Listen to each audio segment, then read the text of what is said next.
Eric Brown, MOBO-Media, at you again. Hey, I thought I'd get on here and talk about some crazy thing that's going on right now around the world, and that's a lot of the earthquakes that are going on, which are also causing tsunamis. And so, I mean, you can get all into the scientific parts of that. I'm not going to go there, but I will say that earthquakes happen in some places on a daily basis. They're always happening around the world.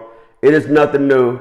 I think what is new now is the magnitude of the earthquakes and then the location where some of these earthquakes are taking place, because they're causing locations to have tsunami warnings around the world that typically they're not really used to that. And so, man, the world is changing. The world is changing and the climate is changing. And so, what I want to do is just kind of give my own 2 cents on earthquakes and my experience with earthquakes. I've had some doozies with earthquakes, and so let me tell you what I've seen in the news lately, other side of the globe over there with the earthquakes. Is like, it brings back memories, man, especially when I see people in the buildings grabbing things that are falling off the shelves and things like that. Man, it brings back so many memories, man, so many memories. So my first introduction to earthquakes was around I want to say 1989, 1990 in the Philippines, 1989, 1990 in the Philippines. And at the time I had been married, and I had a good friend of mine who was kind of hanging out with a male friend. He was hanging out with me and my wife, and then another female friend of my wife. We were just hanging out, man, in the middle of the day, whatever. I think we had went to get something to eat or something at the restaurant. So we came home in the Philippines. I had a house off base, because when you're married in the military, they allow you, depending on where you're located, allow you to have a house just off base like a normal married couple. So I had a crib off base, man. I'll never forget, man. We got home. We all drove home, and I was driving the car home, and I pull up in the driveway. The driveway's got a gate. I got to open the gate to the driveway and pull up to the house. The house is pretty much made of concrete, because in that community, they're made of concrete for that reason, for earthquakes, things like that, because they just want to be more structurally sound. So it was a concrete house, pretty much, pretty solid house.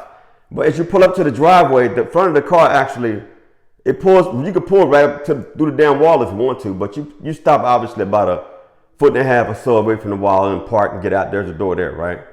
So we all get out of the car, man, and we get out of the car. We go into the house, and all I remember, man, is going into the middle of the living room, and it's like something. There was just this eerie silence or something like that, man. It was just weird. But all of a sudden, everything just started shaking and swaying all over the place.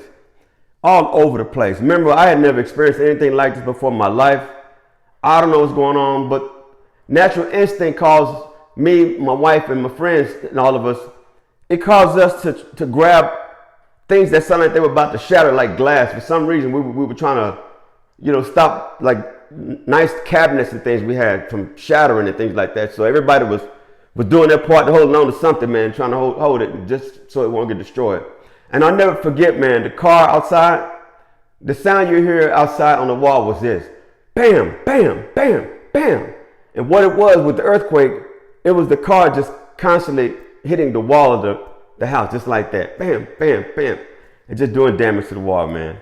And so I never forget, it was weird because it's like everything is like moving, like it's not slow motion. It's like, man, it's just, I can't describe it, man. Everything is kind of like distorted. And like I said, your first instinct is to try to grab something.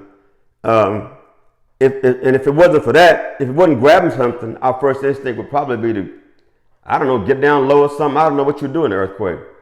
But I know after the earthquake, we had some people that were nearby walking down the street, and we talked to them about their experience. They were just in the middle of the street, like walking down the roads. In the Philippines, you could drive down the roads. We also have people walking on the side. They said, man, that the roads, literally, you could see the roads literally doing this in the roadways over there. And you see the telephone poles swaying like this. They were just swaying like that. They said it was the most eeriest, weirdest thing in the world. Oh, and I forgot to tell you the magnitude of this earthquake. This was a 7.8 earthquake in the Philippines. And you can go and Google it, 89, 90, something like that. It destroyed Baguio. Baguio is a city in the Philippines up in the mountains, very nice resort type town. A lot of cultural history, but it destroyed that place. But I never forget the aftermath of that, because, with the things we experienced, We didn't have any damage. You had some things that broke, little things like that. We had damage to the wall, but a little distance away from there, where the epicenter was. Epicenter means that's where the most concentrated power of the earthquake is. It was right in those mountains up in Baguio. So there was a lot of collapsed hotels and people trapped for days, man. I remember they were sending American rescue folks over there and just all types of people up there trying to help these people for weeks and weeks. People are trapped, man. But earthquakes are nothing to mess around with. The next time I had a bad experience with earthquakes and this was June of 1991, during the evacuation of the Mount Pinatubo volcanic eruption in the Philippines. And this is the craziest thing. This thing still haunts me to this day, because not only did you have a volcano erupting, the volcano itself was causing earthquakes. It was causing shifts in the plates over there. But at the same time, we had a typhoon that was actually coming in up the coast. So we were in the midst of an earthquake, a typhoon, and a volcanic eruption all at the same time. I was in the midst of all of that craziness. And so with that, the earthquakes over there were constant. Those earthquakes were directly tied to the activity of that volcano. That was a large volcano, Mount Pinatubo. If you haven't heard of it, Google it, Mount Pinatubo volcano, Philippines. It was a massive eruption. It was like one of the largest eruptions in the last 100 years. It actually changed the temperature of the earth by some digits or something like that, man, which is, in scientific language, that's huge. That's huge. But that was the next time I had dealt with not volcanic eruption, but earthquakes. Now, it's funny because I realized that the earthquake that happened with us, 7.8, when we first came home, it happened in a moment. It was a moment it happened. Now, there were aftershocks after them, which are little bitty earthquakes that keep lingering and lingering and lingering until it kind of stops, you know what I'm saying? And I'm kind of used to going through those even in places like Japan. But that happened just for a little while.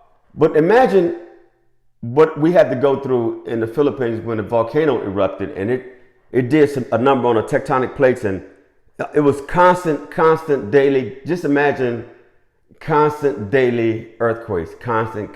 Just imagine that. Constant earthquakes, big, small, whatever. Just, you had the big ones obviously when the volcano erupted, but just constant earthquakes. I never forget, for weeks and I think months after then, man, I was really messed up a little bit, man. Real talk, man. I know immediately after that, me and my wife, we were really messed up, because immediately after that tragic event, between that, going through all that movement and then getting on the ocean and trying to be evacuated to another location, get on the airplane, our equilibrium was thrown off bad for weeks, man. We could barely stand up straight, man. Like, people had to wait on us to walk. It was that bad, man. And I realized then just how much trauma can have an impact on you physically, because people had to help us, man, and help do things, do simple things, man, because we were just like they could see it on us. We would just beat the hell, man. Equilibrium thrown off and everything. Couldn't stand straight. But yeah, those are my experiences with earthquakes. Pray for those people who have been impacted by the recent earthquakes. I know they say one of the biggest safety measures you can take with an earthquake is getting under something sturdy. From what I understand, that's still the case. And that may be a table, a desk, or get under a door frame or something like that to kind of protect yourself. Almost as if you were in a tornado. So kind of similar. So with that, this is Eric Brown, MOBO-Media. Hey, that's my experience with earthquakes. They are a doozy. The earthquakes are literally the earth talking. The earth is saying something. I mean, those plates below the earth at different soil levels and things like that, it can get scientific, man. That stuff doesn't just stay there all the time. It moves often. And it can cause, like you said, the earthquakes can cause tsunamis out in the middle of the ocean, because that earth out there is moving also. And then you got the water moving with it. And now that water is moving with it and moving with it and moving with it. And now you got tsunami. And so, that's something else that to be talked about. That's pretty horrific. But with that, this is Eric Brown, MOBO-Media. Thank y'all so much. Be careful. If you're ever in an earthquake, be safe. And always do your homework and find out the earthquake-prone locations before you even go there. That's my advice to you. Y'all take care. Eric Brown, MOBO-Media. I'm out.